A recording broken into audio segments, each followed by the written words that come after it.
Baik, dalam pertemuan ketiga ini saya juga akan menjelaskan mengenai bab 5, di mana bab 5 ini bertema tentang pasar konsumen dan juga perilaku pembelian konsumen.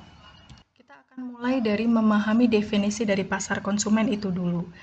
Pasar konsumen di sini adalah semua individu dan rumah tangga yang membeli atau memperoleh barang dan jasa untuk konsumsi pribadi. Di dalam pasar konsumen terdiri dari konsumen-konsumen, di mana setiap konsumen pasti akan memiliki tingkah laku di dalam pembeliannya. Nah, berdasarkan definisinya, di sini tingkah laku pembelian dari konsumen final terdiri dari individu atau rumah tangga yang membeli barang dan jasa untuk mengkonsumsi secara pribadi atau disampaikan kepada rumah tangganya. Jadi kalau kita minggu depan akan membedakannya dengan pasar bisnis itu biasa untuk diproses kembali atau dijual kembali, sedangkan pasar konsumen untuk dikonsumsi secara personal, bukan untuk dijual kembali dan disampaikan atau diproses untuk keluarganya. Kita mengenal yang disebut sebagai perilaku pembelian, model perilaku pembelian.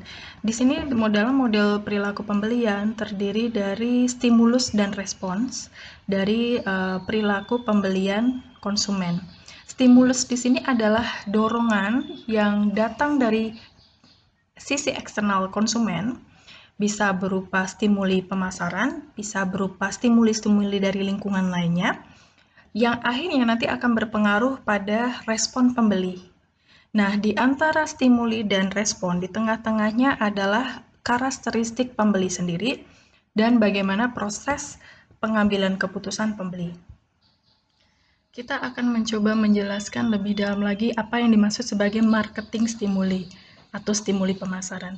Stimuli pemasaran adalah stimuli yang datangnya itu dari desain produk, dari penetapan harga oleh pemasar, ataupun dari bagaimana cara perusahaan memberikan promosi kepada konsumen, ataupun bagaimana mereka membuat sistem distribusi dalam produk.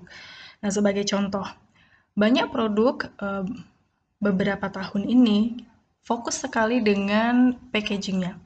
Jadi packaging yang bagus seperti warna, kemudian menggunakan karakter kartun buat anak-anak, ataupun bagi orang dewasa mereka akan menggunakan atau artis di dalam packaging tersebut, itu biasanya akan memicu pembelian konsumen, ketertarikan konsumen pula.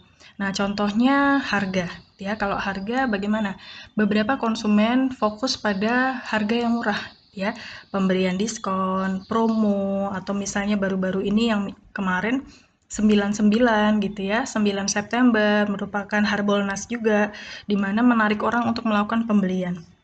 Kemudian kita lihat dari sisi promosi, beberapa orang tertarik dengan produk karena promosi produknya yang menarik, misalnya menggunakan celebrity endorsement atau brand ambassador yang menarik. Kemudian distribusi atau place, kita bicara misalnya orang akan melakukan pembelian produk karena jarak yang dekat, atau misalnya cara dia men-setting, displaying dalam tokonya itu menarik. Stimuli lainnya didapatkan dari stimuli lingkungan, contohnya keadaan ekonomi, politik, sosial, dan perkembangan teknologi. Nah, contohnya misalnya keadaan ekonomi. Sekarang kita ada dalam masa pandemi COVID-19, di mana akhirnya mempengaruhi ekonomi negara kita, gitu ya, yang di mana mengalami resesi. Nah, adanya stimuli ekonomi, yaitu dengan adanya situasi yang resesi tadi, membuat daya beli masyarakat menjadi turun. Ya, mereka cenderung menahan pembelian karena mungkin terpengaruh dengan gaji yang dipotong, dengan keadaan perusahaan dan seterusnya. Begitu juga dengan politik. Biasa politik mempengaruhi dalam hal regulasi atau hukum dalam suatu negara, gitu ya. Misalnya berapa banyak jumlah alkohol yang bisa dibeli ataupun berapa usia anak yang boleh usia yang diperbolehkan untuk membeli alkohol misalnya. Itu berkaitan dengan regulasi. Begitu juga dengan kemampuan teknologi. Nah, adanya stimuli tersebut akan membuat seorang pembeli merespon sedemikian rupa, baik itu dengan pilihan produk yang akan mereka pilih, atau pilihan mereknya, atau mereka akan memilih retail tertentu, dealer tertentu, kapan mereka akan melakukan pembelian, berapa jumlahnya, dan seberapa sering. Nah, akan tetapi kita tidak boleh melupakan di bagian tengah ini yang disebut sebagai buyer karakteristik dan proses keputusan pembeli, karena stimuli dan juga yang mempengaruhi respon dari pembeli itu tidak hanya dipengaruhi stimuli tapi juga karakter dari buyernya, karakteristik dari buyer. Nah, untuk penjelasan lebih jauh tentang buyer karakteristik dan proses pengambilan keputusan pembeli, kita akan menjelaskan dalam slide-slide berikutnya. Faktor apa saja sih yang mempengaruhi karakteristik pembeli? Seperti itu. Ini adalah beberapa karakteristik yang mempengaruhi tingkah laku pembelian dari konsumen. Ada yang disebut sebagai karakteristik budaya atau faktor budaya, terdiri dari budaya itu sendiri, subculture, social class, dan juga faktor sosial seperti kelompok referensi dan keluarga, lalu faktor personal seperti siklus hidup dan juga usia pembeli, kemudian pekerjaan, situasi ekonomi, gaya hidup, personality atau kepribadian, dan konsep diri. Dan sisi psikologikal, kita akan bicara mengenai motivasi, persepsi, pembelajaran, kepercayaan, dan juga sikap. Nah, tadi misalnya sebagai contoh kita tadi sudah menjelaskan mengenai model perilaku pembelian, gitu ya. Sebagai contoh stimuli pemasaran, ada iklan yang menarik, gitu ya, ada kosmetik atau parfum baru. Kemudian iklan tersebut menggunakan Lee Min Ho, gitu ya, salah satu aktor yang cukup terkenal dari Korea. Lee Min Ho ini banyak disukai wanita, gitu ya, karena si buyer karakteristiknya di sini gendernya adalah wanita misalnya. Kemudian dia sangat menyukai artis Lee Min Ho, akhirnya responnya dia akan melakukan pembelian pada produk. Jadi yang mempengaruhi tidak hanya stimuli, tetapi juga karakteristik dari responden itu sendiri, dan akhirnya dia akan mengeluarkan sebuah respon. Kita akan bicara lebih dalam tentang culture, ya, atau budaya. Secara definisi, di sini adalah susunan dasar nilai, persepsi, keinginan, dan tingkah laku yang dipelajari oleh anggota masyarakat dari keluarga dan institusi penting lainnya. Dari mana budaya itu berasal? Budaya berasal dari nilai-nilai dan persepsi serta keinginan dan tingkah laku yang sebenarnya disepakati oleh institusi, anggota masyarakat, dan juga keluarga. Jadi sebagai contoh, Anda tinggal dalam suatu daerah di mana mereka memiliki budaya tertentu.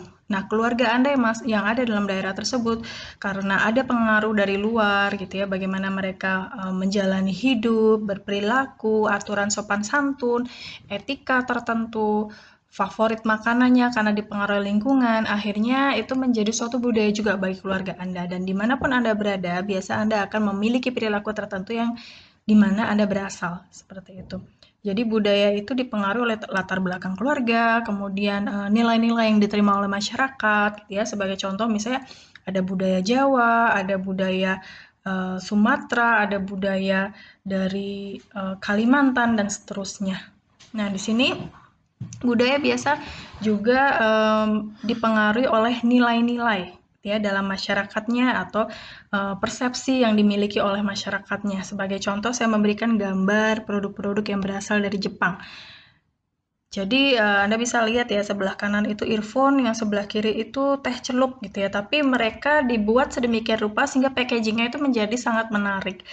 Nah, budaya Jepang selalu mencoba untuk memprioritaskan desain produk yang artistik dan penuh dengan seni serta keindahan ketika mereka membuat produk ataupun dalam kehidupan sehari-hari, ya. Sehingga itu terefleksi melalui produk yang mereka tawarkan kepada konsumen. Nah, sebagai contoh juga Indonesia, di mana batik adalah salah satu tekstil dan motif yang berasal dari budaya Indonesia sendiri. Sehingga ketika kita ingin mencoba memberi identitas pada produk kita untuk diekspor ataupun ditawarkan di luar negeri atau mungkin di dalam negeri sendiri, kita biasanya menaruh motif tersebut dalam packaging produk. Jadi itulah budaya, gitu ya. Sehingga itu juga bisa terefleksi melalui produk-produk yang kita tawarkan, produk yang ditawarkan kepada konsumen. Nah, berikutnya kita akan melihat beberapa nilai, gitu ya, karena kita menggunakan bukunya Kotler, Philip Kotler, di mana Philip Kotler dan bukunya itu lebih fokus ke nilai-nilai di Amerika Serikat dan case-case yang ada di Amerika Serikat. Di sini saya coba mengeksplorasi sesuai dengan apa yang disampaikan dalam buku Kotler mengenai nilai-nilai dari masyarakat di Amerika Serikat. Nah, kenapa sih kita perlu melihat gitu? Ini hanya sebenarnya sebuah contoh gitu ya, bagaimana Ketika Anda mencoba menarget konsumen gitu ya, baik itu dari wilayah tertentu, daerah tertentu, negara tertentu, Anda harus mengerti culture-nya dulu gitu ya. Nilai-nilai mereka seperti apa sih? Nah, contohnya di sini Amerika, misalnya Amerika itu memiliki nilai-nilai achievement dan sukses. Mereka mencoba untuk memiliki pencapaian-pencapaian dan mendapatkan kesuksesan dalam hidup mereka, kebebasan gitu ya, mereka bebas berperilaku selama itu tidak mengganggu pihak yang lain. Kemudian individualism gitu ya, mereka memiliki nilai individual, kemudian kerja keras, activity and involvement, mereka suka dengan banyak aktivitas, efisiensi dan praktis gitu ya. Jadi mereka tidak suka dengan sistem yang bertele-tele. Jadi segala sesuatu harus praktis. Lalu material comfort gitu ya. Mereka suka disupport dengan fasilitas-fasilitas di sekitar mereka. Youthfulness, fitness, dan health. Nah, bagi pemasar yang mencoba menarget pasar Amerika, mereka bisa mencoba untuk mematchingkan gitu ya, desain produk, perencanaan produk, semuanya sesuai dengan nilai-nilai yang mereka target. Di Indonesia sendiri kita mengenal beberapa nilai sesuai dengan nilai budaya gitu ya. Antara lain mutual corporation. Jadi mutual corporation ini adalah mereka suka bekerja sama. Jadi memang Asia memiliki karakteristik teamwork yang sangat kuat dibandingkan negara di Eropa gitu ya. Sebagai contoh misalnya beberapa tahun yang lalu salah satu dosen dari Belanda visit ke Atmajaya. Kemudian dia melihat ketika dia jalan setelah sesi kuliah umum, dia jalan di sekitar lorong di Fakultas Ekonomi, dia menyampaikan bahwa oh ternyata kalau di sini saya lihat ada karakteristik yang berbeda dibandingkan mahasiswa di Eropa gitu ya, di Belanda dengan di Indonesia. Sebagai contoh, setiap saya melihat di setiap lorong, di setiap tempat mahasiswa di Indonesia itu selalu punya kelompok kecil, berkumpul dalam kelompok-kelompok. Sedangkan fenomena itu tidak terjadi di Eropa, di mana tingkat individualisnya tinggi. Mereka suka individual works karena mungkin mereka sibuk, mereka ada part time dan seterusnya. Jadi karakteristik itu terlihat ya, itu yang merupakan pembentukan dari budaya atau nilai-nilai. Ya. Kemudian respect, ya rasa hormat, sopan santun, gitu ya, norma atau sopan santun, konsensus, segala sesuatu harus didiskusikan, mendapatkan approval, persetujuan. Kemudian religion, agama ini merupakan salah satu yang sangat kental di Indonesia selain adat istiadat atau budaya. Jadi agama bagi masyarakat Indonesia sangat penting, ya sehingga ketika seorang pemasar mencoba untuk menarget pasar Indonesia, mereka harus sensitif dengan isu-isu yang berkaitan dengan agama sehingga mereka berhati-hati dan pesannya tidak menyinggung agama atau ras yang beragam di Indonesia dan tetap menghormati nilai budaya untuk bisa diterima dalam pasar tersebut. Sebagai contoh, nanti mungkin Anda kalau saya lihatkan linknya, gitu ya, ini salah satu iklan yang ada di India. Walaupun budaya itu menetap, tapi seringkali terjadi perubahan-perubahan atau pergeseran-pergeseran budaya. Sebagai contoh di sini, dalam iklan ini, Baby Shop Y Pro, iklan ini menjelaskan mengenai bagaimana orang-orang tua di India, gitu ya, mereka sangat menyukai menggunakan popok kain pada bayi-bayi atau cucu-cucu mereka. Tetapi generasi yang lebih muda menyukai popok yang instan gitu, yang sekali pakai.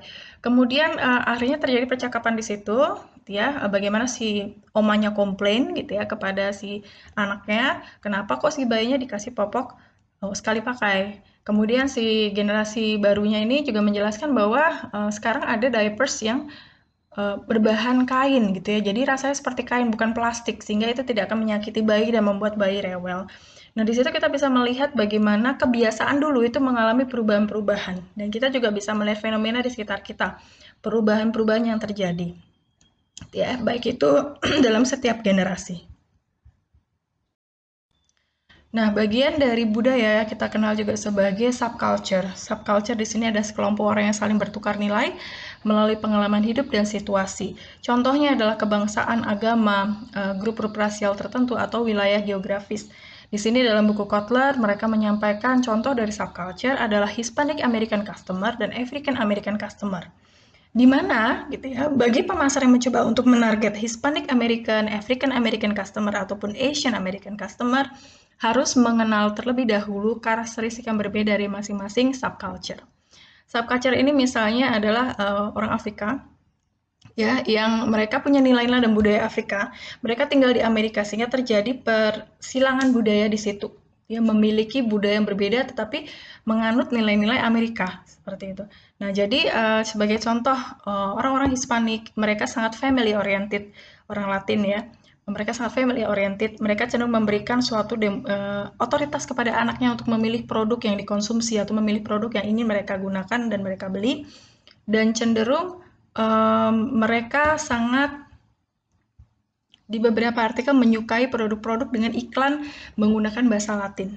Nah, kemudian pasar African American mereka cenderung memiliki kesejahteraan, kemudian sangat conscious dengan merek, sangat sadar merek, dan cenderung memiliki loyalitas tinggi terhadap merek. Di Jepang juga gitu ya terjadi culture shifting ya bagi beberapa orang yang menyukai uh, menggunakan pakaian seperti anime cosplay gitu ya, mereka punya value tertentu, persepsi tertentu bahwa itu cool gitu ya. Nah, yang berikutnya adalah social class. Social class di sini atau kelas sosial adalah masyarakat yang anggotanya memiliki nilai, ketertarikan, dan tingkah laku yang relatif permanen. Dalam buku Kotler gitu ya dijelaskan dalam satu teori bahwa pembagiannya bisa dari kelas bawah gitu ya, yang paling bawah poin 6, upper lower kelas bawah atas, kemudian kelas menengah atas, kemudian bawah atas, kemudian kelas atas. Ya, jadi kelas atas-atas. Nah, bagaimana sih penentuan adanya kelas sosial ini? Karena kelas sosialnya juga menentukan gaya hidup, gitu ya, daya beli, kemudian daya konsumsi dan seterusnya. Jadi penentuannya bisa dari pendapatan, ya orang tersebut atau kombinasi dari pendapatan, kemudian pekerjaan, pendidikan, kesejahteraan, dan variabel-variabel lainnya. Di beberapa teori menyampaikan bahwa social class bisa didapatkan juga dari mana mereka tinggal di lingkungan seperti apa, sehingga menentukan social class mereka. Kemudian dari mana harta yang mereka dapatkan, ataukah dari warisan, dan seterusnya itu juga menentukan social class mereka.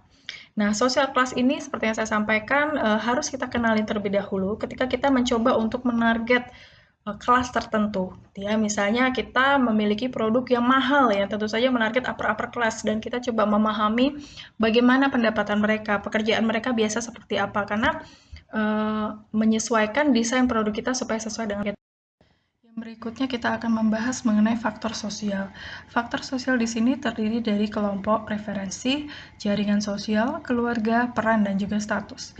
Nah, ketika Anda bisa melihat di dalam gambar ini adalah gambaran di mana Anda dan teman-teman Anda, gitu ya, bahwa seorang konsumen itu seringkali memiliki komunitas, teman-teman dekat, ataupun teman yang mereka bisa saling bertukar pikiran, dan adanya pertemanan tersebut, adanya interaksi tersebut menyebabkan dia bisa belajar dari konsumen lain dan akhirnya terjadinya pertukaran pengaruh. Nah, jaringan sosial seperti Instagram, kemudian Facebook itu juga memberikan pengaruh kepada konsumen lainnya dan juga keluarga. Sebagai contoh, di dalam perilaku konsumen, anak kecil yang berusia bayi sampai sekitar 12 tahun, biasa pengaruh terbesar itu berasal dari keluarga. Kemudian, apapun keputusan pembeliannya, biasanya keluarga ikut memberikan masukan, ikut memberikan keputusan, bahkan mungkin keputusannya berasal dari orang tua karena mereka belum memiliki kemampuan untuk melakukan pembelian secara mandiri. Ketika anak berada dalam usia 12 tahun sampai sekitar SMA, kuliah, teman itu adalah faktor yang paling besar mempengaruhi mereka. Apa yang digunakan oleh teman-teman mereka, apa yang dibeli oleh teman-teman mereka, seringkali itu juga mempengaruhi pembelian dan konsumsi mereka. Peran dan status di sini bicara mengenai bagaimana peran orang tersebut dari berbagai macam komunitas. Sebagai contoh, ketika dia di rumah berperan sebagai seorang ayah dan sebagai seorang suami, ketika dia berada di kantor dia berperan sebagai manajer, kemudian ketika berada di masyarakat dia sebagai salah satu pengurus organisasi masyarakat, kemudian dia juga punya kegiatan di gerejanya atau di tempat ibadahnya, sehingga peran setiap orang yang berbeda-beda itu juga bisa mempengaruhi bagaimana dia berperilaku dan bertingkah laku. Di dalam gambar ini juga ditunjukkan salah satu artis yang bisa memberikan suatu pengaruh. kepada konsumen ini adalah salah satu host talk show yang cukup terkenal, yaitu Oprah Winfrey, sehingga beberapa orang yang mungkin menyukai Oprah Winfrey akan terpengaruh dengan apa yang dia sampaikan atau apa yang digunakan. Di dalam kelompok referensi terdiri dari dua, ada membership group dan aspirational group, di mana membership group di sini adalah konsumen itu bagian dari kelompok itu secara resmi dan diterima karena memang memiliki hubungan di antara dengan konsumen lainnya. Sedangkan aspirational group dia tidak menjadi bagian dalam kelompok aspirasinya, tapi hanya fans gitu ya, misal hanya mengagumi seperti itu. Jadi contohnya Anda mengagumi BTS sehingga apapun yang Anda lihat dari BTS, misalnya dia konsumsi apa, dia pakai apa, Anda adopsi itu. Nah, membership group ini misalnya teman-teman dekat Anda, teman satu organisasi, teman kuliah gitu ya, di mana Anda bisa memang berinteraksi dan berkomunikasi secara langsung, mereka juga bisa memberikan pengaruh. Ada yang dikenal juga sebagai pengaruh word of mouth, misalnya berupa getuk tular atau dari informasi dari mulut ke mulut, ya, dari keluarga, teman, rekan kerja, gitu ya, dan itu bisa mempengaruhi perilaku konsumen. Kemudian opinion leader adalah suatu istilah di mana seseorang itu adalah bagian dari kelompok referensi, dia memiliki keterampilan tertentu, pengetahuan, kepribadian, dan karakteristik lainnya yang itu akan pengaruhnya pada orang lain secara sosial. Nah, sebagai contoh, ketika Anda ikut organisasi mahasiswa klub fotografi misalnya, ada salah satu senior yang dia cukup memiliki jam terbang yang tinggi, sudah pernah mengikuti banyak proyek, dan dia punya pengetahuan yang cukup banyak untuk memahami digital kamera yang berbeda-beda, sehingga ketika Anda ingin mencari digital kamera, Anda akan mencari referensi dari dia untuk memberikan rekomendasi digital kamera yang baik. Itu adalah contoh dari opinion leader. Bisa karena dia punya pengetahuan, punya skill, atau mungkin dia punya personality yang karismatik. Kemudian jaringan sosial seperti Instagram, forum, blogs, kemudian komunitas-komunitas merek biasanya memberikan pengaruh juga untuk si konsumen bersosialisasi dan mempertukarkan informasi dan opini. Brand ambassador ini contoh dari referensi grup ya, karena tadi saya sudah menyebutkan ketika Anda mengagumi seseorang sebagai seorang artis, gitu ya, biasanya apa yang dia konsumsi, seperti di sini David Beckham di H&M ataupun CR7 di KFC, mereka akan ikut diadopsi. Apa yang mereka konsumsi, apa yang mereka makan akan diadopsi oleh para konsumen. Kemudian yang berikutnya adalah contoh postingan di Instagram gitu ya, biasanya berupa makanan, minuman, itu biasa juga akan memberi pengaruh bagi masyarakat untuk ikut mengkonsumsi atau mencoba. Nah, berikutnya adalah faktor personal. Di dalam faktor personal terdiri dari siklus hidup konsumen, usia, pekerjaan, situasi ekonomi, gaya hidup, kepribadian, dan konsep diri. Dilihat dari usia, menurut RBC Royal Bank, ada 5 tahapan segmen dari konsumen, mulai dari usia muda, yaitu usia di bawah 18 tahun, getting started atau baru memulai 18-35 tahun, builder 35-50, accumulators 50-60 tahun, preserver di mana usianya lebih dari 60 tahun. Di usia muda, di 18 tahun biasa anak-anak SMA, SMP gitu ya, kemudian SD, di mana mereka sangat bergantung sepenuhnya dengan uang saku orang tua. Kemudian teman-teman adalah kelompok referensi yang sangat memberi pengaruh pada konsumsi mereka. Kemudian getting started itu adalah usia 18-35 tahun, di mana dalam getting started ini adalah orang baru pertama kali berkeluarga, baru pertama kali bekerja, gitu ya, baru pertama kali mendapatkan gaji, baru pertama kali menikah dan memiliki anak, misalnya seperti itu. Jadi getting started adalah yang pertama kali, biasanya usianya 18-35 tahun. Nah, kemudian di atasnya builder, di sini adalah orang yang sudah mulai menapaki karir dengan lebih baik, mulai membangun karir, kemudian mungkin mendapatkan anak yang kedua, gitu ya. Jadi dia sudah mulai membuat keluarga yang lebih settle, gitu ya. Itu builder. Nah, konsumsi builders dibandingkan accumulators usia 50 dan belum itu berbeda. Karena builders mungkin dia lebih banyak menginvestasikan uang ke pendidikan anak, menginvestasikan uang untuk rekreasi, keluarga, sedangkan accumulator lebih banyak investasi supaya kalau saya pensiun saya sudah prepare well.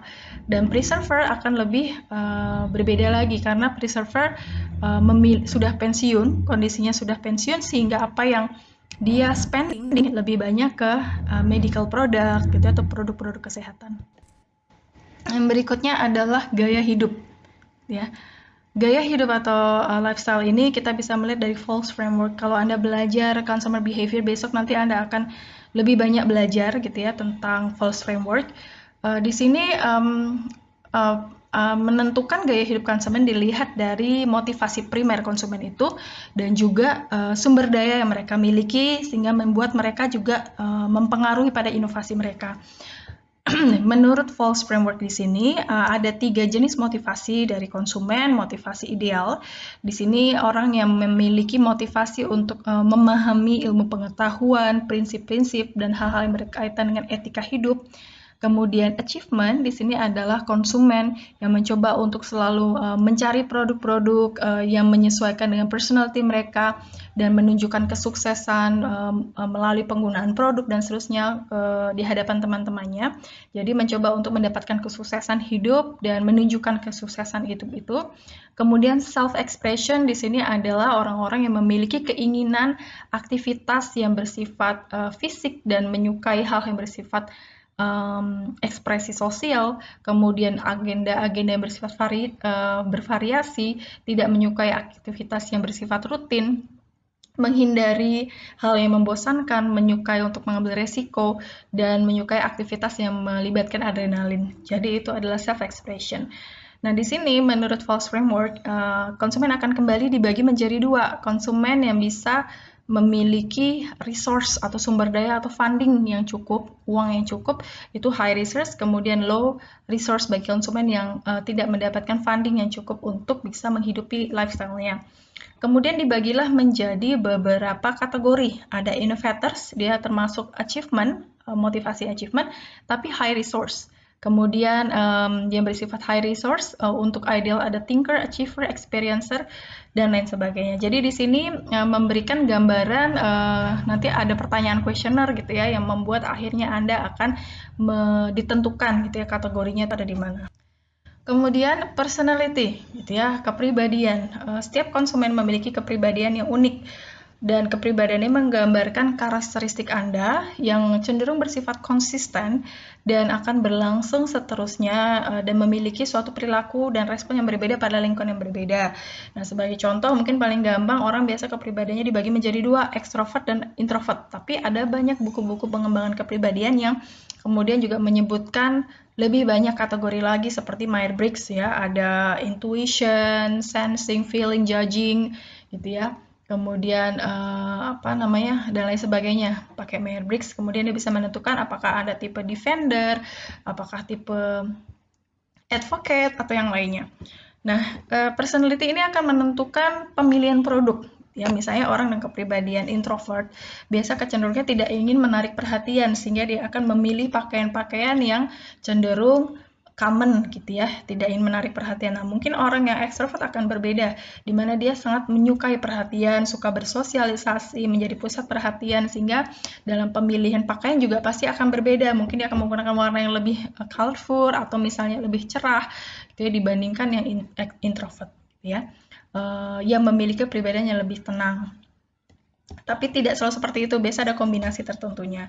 Nah, refleksi kepribadian pada merek bisa dilihat pada framework di bawah gitu ya. Jadi merek-merek biasa juga akan menggunakan kepribadian yang seperti manusia untuk direfleksikan pada merek mereka. Buat apa sih sebenarnya? Supaya konsumen merasa bahwa produk itu memiliki kepribadian yang sama, dia akan membeli. Ya, sebagai contoh sincerity, ketulusan, dia memiliki karakteristik down to earth, honest, kemudian excitement, kemudian competence, sophistication, rudeness, gitu ya, yang tergambar dalam beberapa produk. Nah, ini sebagai contoh, gitu ya, merek Gucci, dia mencoba untuk menonjolkan kepribadian sophistication, gitu ya, kecanggihan, kemudian fashionable dalam produk mereka, sehingga mereka yang memiliki kepribadian fit dengan Gucci, apa yang ditawarkan oleh Gucci, biasanya mereka akan cenderung memiliki ingin mencoba memiliki. Kemudian yang berikutnya adalah rudeness, di mana rudeness ini bicara mengenai kepribadian yang bersifat tahan banting di segala kondisi gitu ya, yang dicoba untuk dikembangkan melalui merek Ford. Jadi Ford mengeluarkan mobil-mobil yang tough di medan yang berbeda-beda dan medan-medan yang keras. Nah, berikutnya kita bicara mengenai faktor psychological konsumen yang terdiri dari motivasi, persepsi, pembelajaran, kepercayaan, dan juga sikap. Kalau melihat dari motivasi, kita bisa pakai teori dari hierarchy of Maslow, ya, yang terdiri dari 5 piramida motivasi, yaitu physiological needs, kemudian safety needs, belonging needs, kemudian esteem needs, dan self-actualization. Di mana dalam physiological needs itu terdiri dari kebutuhan dasar, safety need juga kebutuhan dasar, misalnya rasa lapar, kemudian rasa aman, gitu ya. Kemudian psychological needs seperti kebutuhan esteem, harga diri, dan juga ingin menjadi bagian dari komunitas atau kelompok tertentu, dikasihi, diterima, gitu ya. Itu lebih psychological needs. Kemudian self-fulfillment needs, di mana orang mencoba meraih potensi-potensi lain dalam hidupnya. Nah, biasanya untuk bisa mencapai self-fulfillment needs, dia harus melewati basic needs dan physiological needs. Jadi itu sudah terpenuhi dulu, gitu ya. Tahapan-tahapan lainnya, 4-nya sudah terpenuhi, sehingga dia akhirnya tinggal mengaktualisasikan diri. Nah, setiap kebutuhan yang ada di sini, itu sebenarnya mendorong orang lain untuk melakukan keputusan pembelian tertentu pada produk tertentu dalam jumlah tertentu pula. Jadi ini bisa kita gunakan juga untuk memahami motivasi konsumen yang berbeda-beda dalam pembelian produk. Kemudian persepsi. Persepsi di sini adalah suatu proses di mana orang memilih, mengorganisasi, dan mengartikan informasi dalam bentuk gambar yang berarti. Dalam persepsi di sini, orang-orang bisa memiliki persepsi yang berbeda, gitu ya, dalam melihat satu produk. Yang satu mengatakan produk itu bagus, yang lain bisa mengatakan saya tidak merasa produk itu bagus, sehingga setiap orang punya pola pandang yang berbeda karena sepenuhnya itu dipengaruhi bagaimana dia melihat sesuatu, ya. Nah, perlu untuk dipelajari sebenarnya tentang persepsi, dan Anda bisa pelajari itu lebih dalam di perilaku konsumen. Nah, yang berikutnya kita sudah masuk dalam tipe perilaku keputusan pembelian, yang di sini akan dibedakan menjadi beberapa jenis kategori keputusan pembelian.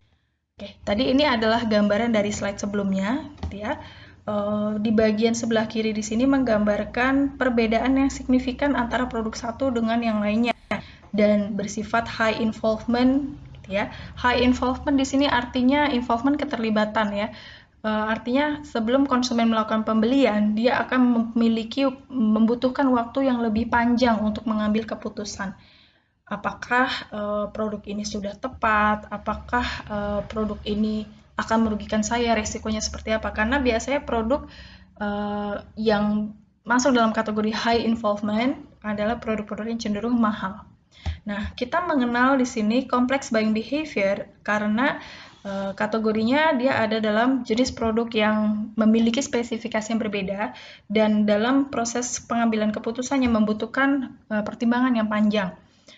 Sebagai contoh adalah produk komputer, gitu ya, atau laptop atau produk elektronik, di mana satu elektronik dengan yang lainnya, laptop satu dengan yang lainnya itu mereka memiliki spesifikasi yang sangat berbeda, sehingga dan harganya juga tidak murah, sehingga ketika konsumen membeli dia harus pikir panjang, nggak bisa hari ini mikir terus besok beli, dia akan saling membandingkan. Complex buying behavior adalah perilaku di mana orang akan banyak berpikir, banyak mempertimbangkan dan memperhatikan perbedaan dari masing-masing merek. Kemudian ketika produk itu berbeda, tetapi produknya harganya nggak terlalu mahal, maka itu disebut sebagai variety seeking buying behavior, di mana produk satu sama lain itu perbedaannya kelihatan, dan dalam membeli Anda nggak perlu pertimbangan banyak. Misalnya contohnya snack, ya, Anda mau beli snack Taro atau Chiki atau Lay's atau merek-merek lainnya, gitu ya, sehingga hari ini Anda bisa pingin beli Chiki, nyobain, besoknya bisa beli Lay's, bisa besoknya lagi beli Taro, gitu ya. Jadi itu variety seeking buying behavior, mencari variasi dalam perilaku pembeliannya. Kemudian dikenal juga di sini disebut sebagai dissonance reducing buying behavior, ya, di mana si konsumen melihat tidak ada perbedaan yang signifikan antara merek satu sama yang lainnya. Jadi karakteristiknya tuh mirip-mirip. Kemudian harganya cukup mahal gitu ya, membutuhkan high involvement. Jadi contohnya misalnya permadani gitu ya, Anda beli permadani, merek satu sama lain tuh kayaknya sama, karakteristiknya harganya mahal. Sehingga Anda harus memikirkan benar-benar gitu ya. Nah, biasanya konsumen ketika dia melakukan pembelian, dia akan mengalami kebingungan gitu ya dalam proses pembeliannya karena satu sama lain sama-sama mirip. Sehingga dia mengalami dissonance. Dissonance adalah kebingungan dan tugas dari seorang salesperson biasanya mencoba untuk memberikan keyakinan bahwa produk ini adalah yang baik seperti itu. Kemudian habitual buying behavior gitu ya. Ketika si produk itu perbedaannya sedikit, hampir tidak ada perbedaan, harganya murah. Sebagai contoh produk gula ataupun garam. Baik itu garam mau dimasukin plastik biasa atau di packaging dengan bagus diberikan merek Revina misalnya, dan kemudian gula, satunya gulaku, satunya gula tanpa merek, satunya gula Mirota, gitu ya. Semuanya rasanya manis, ya. Semua rasanya asin. Sehingga itu disebut sebagai habitual buying behavior, perilaku konsumen yang habitual. Dia nggak akan terlalu peduli dengan produk itu gitu ya, perbedaan produk, sehingga dia langsung kalau beli ya udah ambil aja gitu ya, nggak perlu membandingkan banget gitu ya seperti pembelian produk lain. Nah, berikutnya adalah proses keputusan pembelian konsumen yang terdiri dari 5 tahap. Dalam tahap pertama adalah need recognition atau problem awareness, di mana si konsumen ketika dia melakukan proses pembelian harus dimulai dari adanya kebutuhan. Saya butuh apa? Atau adanya permasalahan. Misalnya, oh komputer saya rusak, saya butuh komputer, gitu ya. Jadi pertama kenal dulu bahwa pasti ada kebutuhan. Nah, setelah adanya kebutuhan, misalnya komputer Anda rusak, Anda mau cari komputer baru. Yang Anda lakukan berikutnya adalah information search. Dalam information search ada banyak cara yang bisa Anda lakukan dalam mencari informasi. Bisa menggunakan internet, bisa bertanya kepada teman, bisa langsung datang ke store untuk bertanya. Nah, setelah Anda melakukan proses pencarian informasi, Anda sudah punya beberapa alternatif, lalu masuklah dalam tahap ketiga. Anda mencoba mengevaluasi dari masing-masing alternatif yang ada. Ya, oh komputer ini mereknya HP, spesifikasinya seperti ini, harganya ini, garansinya sekian. Kalau ini adalah Acer, ya, spesifikasi seperti ini, garansinya, kelemahan dan kelebihannya. Kemudian satunya adalah Asus, kelemahan, kelebihan, harga, spesifikasi. Dan Anda mencoba untuk menyesuaikan dengan kemampuan Anda atau sumber daya yang Anda miliki. Anda pilih satu dan membeli salah satu dari komputer tersebut, itu masuk ke tahap purchase. Nah, setelah purchase, Anda mengkonsumsi, Anda menggunakan gitu ya, Anda mengetik, mengerjakan tugas, melakukan kuliah online gitu ya, Anda bisa mengalami yang tahap terakhir disebut post purchase evaluation, di mana Anda mencoba mengevaluasi ketika saya menggunakan komputer ini, apakah sudah sesuai dengan apa yang saya ekspektasikan ataukah kinerjanya malah di bawah. Ya, jadi ini adalah hal yang sangat perlu Anda pahami karena pasti akan digunakan dalam teori-teori dalam mata kuliah lainnya juga. Nah, kemudian bagaimana proses adopsi ketika ada produk baru di pasar? Nah, misalnya keluar nih Google Glass gitu ya, atau smartwatch Apple pertama kali ke pasar gitu ya. Biasa tahapannya akan berbeda. Nah, tahap yang pertama adalah awareness dulu. Biasa konsumen aware dulu ada iklan Google Glass gitu ya. Kemudian tahu, lalu tertarik, kok kayaknya unik ya, belum pernah ada orang ngeluarin Google Glass. Lalu dia tertarik, interest. Nah, setelah interest dia mencari lebih banyak informasi tentang produk, lalu mengevaluasi. Mengevaluasi di sini adalah mempertimbangkan apakah pembelian produk itu masuk akal untuk dilakukan atau tidak, ya. Nah, setelah evaluasi dia akan melakukan trial, mungkin dia mulai mau mencoba, ya. Misalnya nyoba-nyoba di toko gitu, oh ternyata seperti ini cara penggunaan Google Glass, atau misalnya nyobain punya temennya. Nah, yang terakhir adalah proses adopsi, ya. Walaupun dia sudah mencoba, dia boleh memutuskan saya mau beli atau melakukan pembelian, kalau sudah beli dia melakukan pembelian ulang atau tidak, atau dia tidak akan membeli sama sekali, ya. Jadi ini adalah tahapan ketika produk itu baru di pasar. Oke, demikian penjelasan mengenai bab 5. Saya mempersilahkan jika Anda punya pertanyaan, silakan sampaikan di MS Team.